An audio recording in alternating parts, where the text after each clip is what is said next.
In this lecture, the tools available to the South African breeder for the selection of dairy bulls are discussed.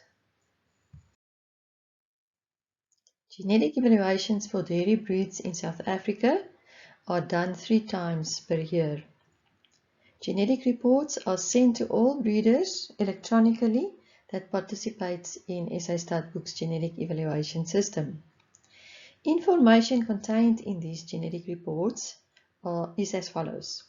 The genetic levels of the cows, heifers and sires of the herd are indicated as deviation from the breed average. Percentiles of breeding values and selection indices are included. Genetic change over time for the herd relative to that of the breed is indicated. The genetic levels of the sires per country of origin are indicated. Inbreeding of the herd compared to that of the breed is indicated. Inbreeding cost per country of sire, breeding values, selection indices, and inbreeding percentages for all bulls used in the herd, as well as the cows and the heifers of the herd are indicated. Furthermore, selection lists are constructed according to the breed-specific total merit indexes for easy selection of the animals, and then the top and bottom cows and heifers per trait and per selection index are also indicated.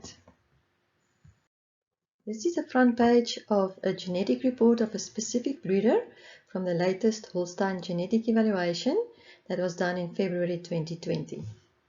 Please note the ICAR logo on our genetic reports because SA Stats genetic evaluations are all approved by ICAR.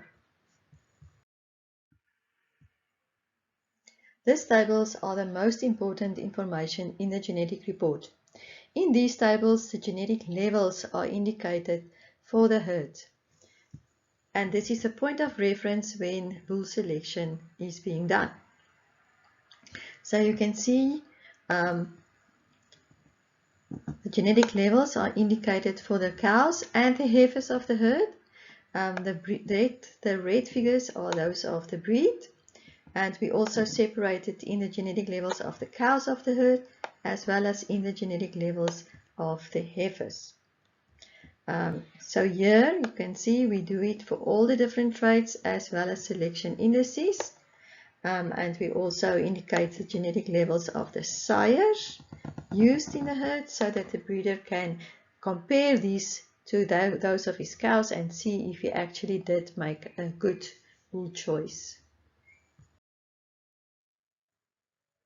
In the following 2 pages, the current genetic status of the herd are indicated as deviations from the breed average, active breed average.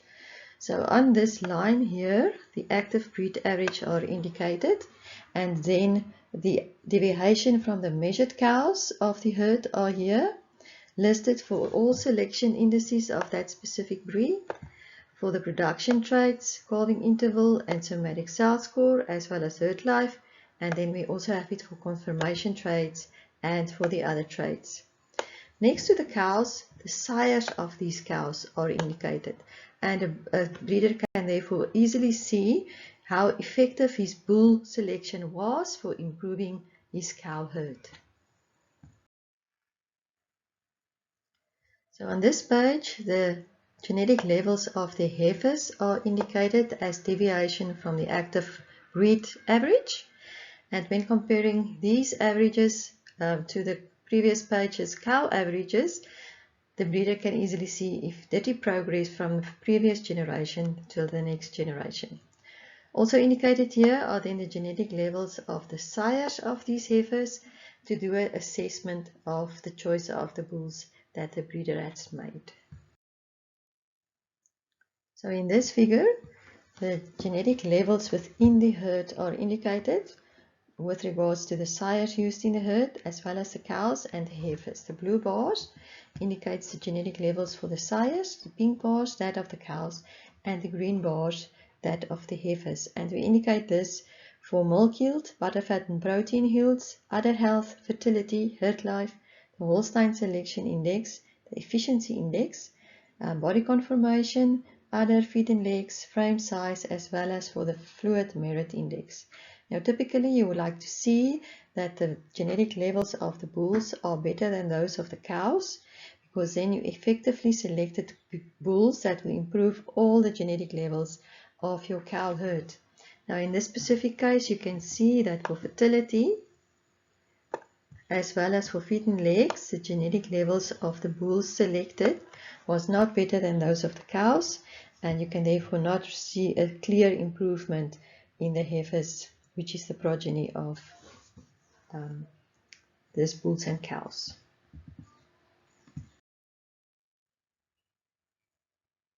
This graph indicates the average genetic levels of the sires used in a herd per country of origin.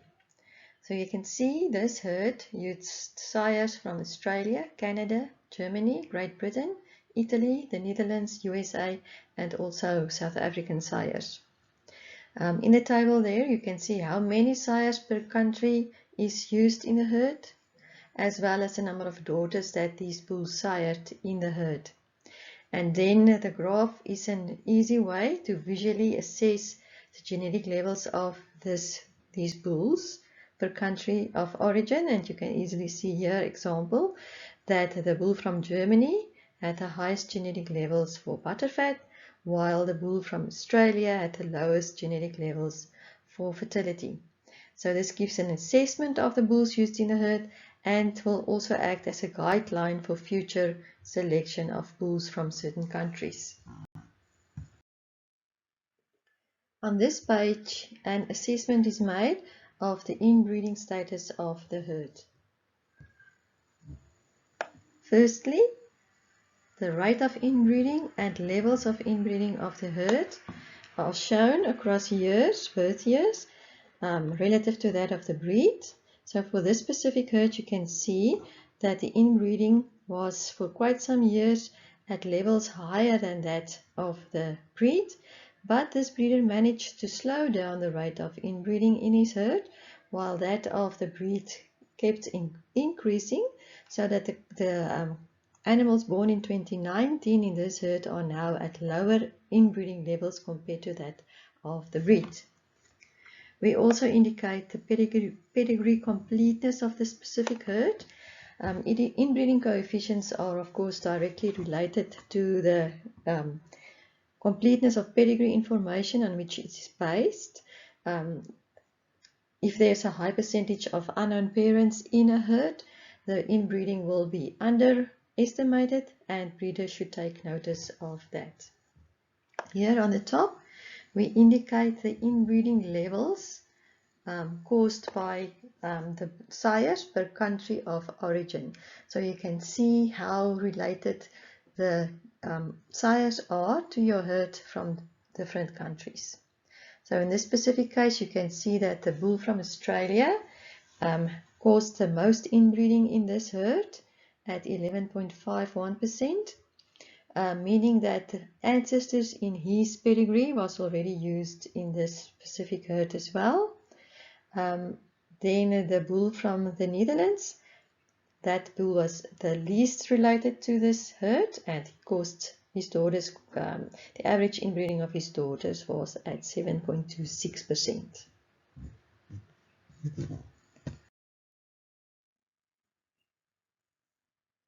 Also indicated in the genetic reports are the genetic changes that occurred for the different traits and selection indices, the change that occurred over time for the herd in relation to that of the breed. So you can see here the blue lines are the genetic change that occurred in the specific herd, and the maroon lines are the change that occurred in the breed. Now this is a Jersey herd, and this Jersey producer probably produced milk for the cheese market, so you can see he didn't select for high milk volumes, he went for high butterfat and protein percentages, so he did achieve what he wanted to with his breeding objective. Remember, for somatic cell count and for calving interval, you want to have low breeding values, so here you want to have genetic trends for the herd to be below that of the average of the breed.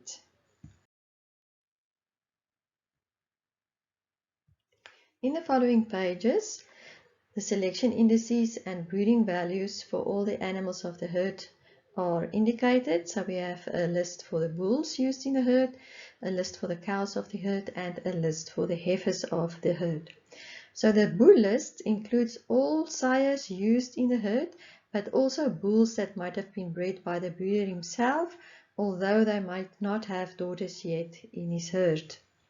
Now this list is sorted alphabetically on the name of the bull, so that it is easy for the breeder to find these bulls if you want to look up specific bulls' breeding values. So this one on top here, we have his South African breeding value, and that is his name. He's a bull from Italy, born in 2009. And here we have his inbreeding coefficient. Now you'll see all inbreeding coefficients higher than 6.25% are printed in red, because that is regarded as already detrimental for the genetic diversity of the herd and causing inbreeding depression. On top here and in blue, we have the active breed averages for all the different selection indices and traits. So all breeding values that is above this active average are shaded in gray. Those in the top 10% are shaded in green, and those in the bottom 10% are shaded in orange.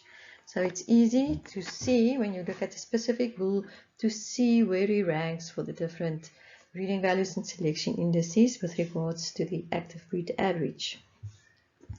So here we've got the selection indices. We've got the Holstein selection index here, the Logix production index, the Logix type index, and the fluid merit index for this different bulls. And then here we have the individual breeding values. There's milk yield, persistency of milk yield, butterfat yield, butterfat percentage, protein yield, protein percentage, somatic cell score, calving interval, and herd life. So if you look at these breeding values, you'll see we indicate the breeding value in the unit of measurement. So this is 180 kilograms for milk yield, but we also express it as a breeding value index, where the average is set to 100, which is the base year average of the breed. And there is the reliability of estimation, 59%. Which is an indication of the amount of information available for the estimation of that breeding value. Now you also see that some of these breeding values are flagged with an M. This indicates that we are still using the specific bull's maize breeding values. Sometimes it's flagged with a GM, indicating that it's the G maize that we are using for the specific bull. At the end here, we indicate the information on the daughters available of these bulls. So you can see, for example, the second bull, he already has 19 daughters in 4 herds with lactations of 150 days and further. This bull has still 4 daughters in 2 herds that has lactations in progress. The average lactation length of his daughters with completed lactations is at 220 days, with 39% of his daughters having short lactations. Those are lactations that ends before 240 days in milk. Then here at the end, we indicate the number of completed lactations. So this is the number of daughters that already has completed lactations.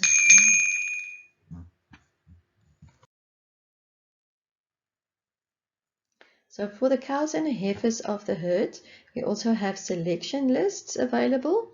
And this is for the Holstein breed, so we have a selection list on the Holstein selection index as well as on the fluid merit index. The fluid merit index gives more emphasis on milk yield, so some farmers prefer to use this index for their selection. So in this list, all the heifers and cows of the herd are ranked according to this selection index, and it's then easy for the farmer to see which of his cows and heifers is in the top of his genetic ranking and which is below, on the low side of the genetic ranking. So this is very easy then for him to select cows as dams for the next generation, or to identify the cows and heifers that should be culled from his herd. We also indicate here the sire of the specific cow or heifer, so you can go and look this sire up in the bull list to see his breeding values. And then we also indicate the dam, who the dam of this animal is, so you can go and look. If she's still active in the herd, you'll find her in the cow list to see her breeding values. The last pages in the genetic reports then identifies the top and the bottom ranking cows and heifers of the herd. So in these tables we indicate the top 10 cows for all the different traits and selection indices in the herd, as well as the bottom 10 ranking cows for the different traits and selection indices, and this we do also for the heifers of the herd.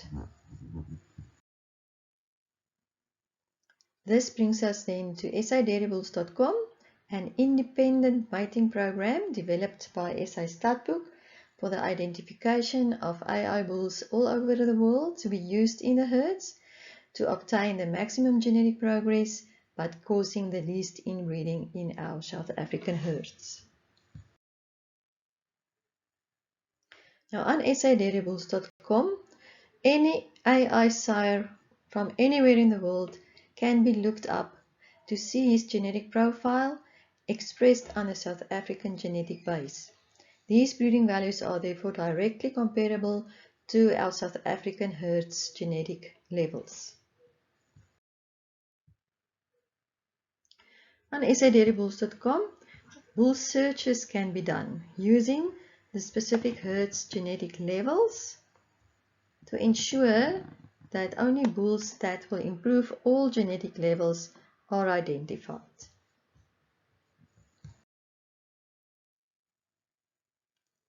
Here you can see a list of the bulls that conformed to the specific bull search that was being done, and these bulls can then be included in the mating program for the best genetic improvement of the herd, but causing the least inbreeding.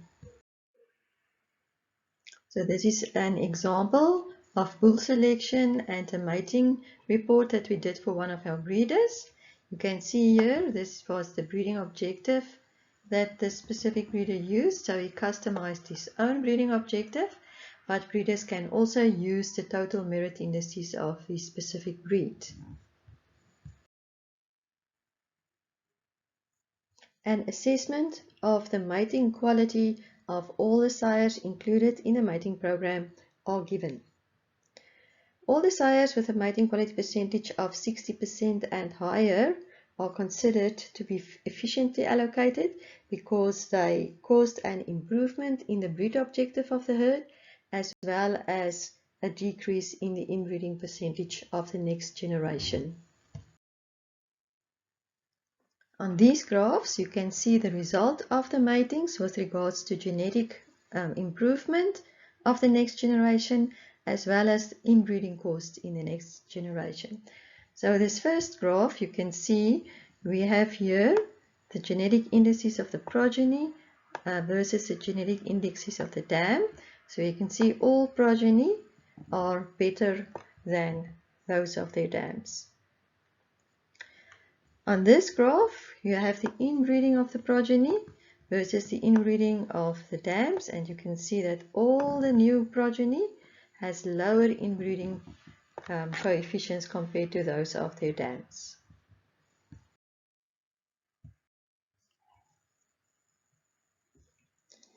Then lastly, mating lists are given where the bulls are then allocated to specific cows. So you can see for this cow 7109, the bull Garant is the best option for mating. It will cause 5.49% inbreeding in the next generation, and the selection goal, the selection index, will then be 108.6. The second best option for this cow will be Joko, causing a little less inbreeding, but also a little lower genetic improvement. And the third option that you might use is the bull Quit. their progeny will have an inbreeding coefficient of 5.29%, but with the lowest improvement in the selection goal.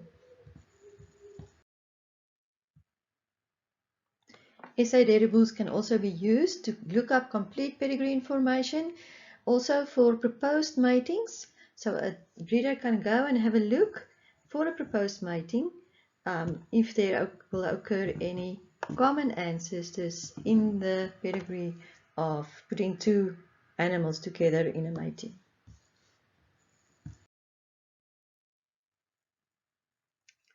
Finally, I just want to illustrate why it is so important to include all available pedigree information for the calculation of inbreeding coefficients.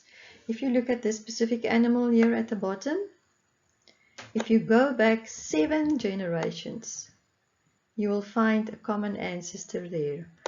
If you cut off the pedigree at 6 generations, you would have missed that common ancestor, and that makes a huge difference on the inbreeding coefficient being calculated for this animal. Thank you and goodbye.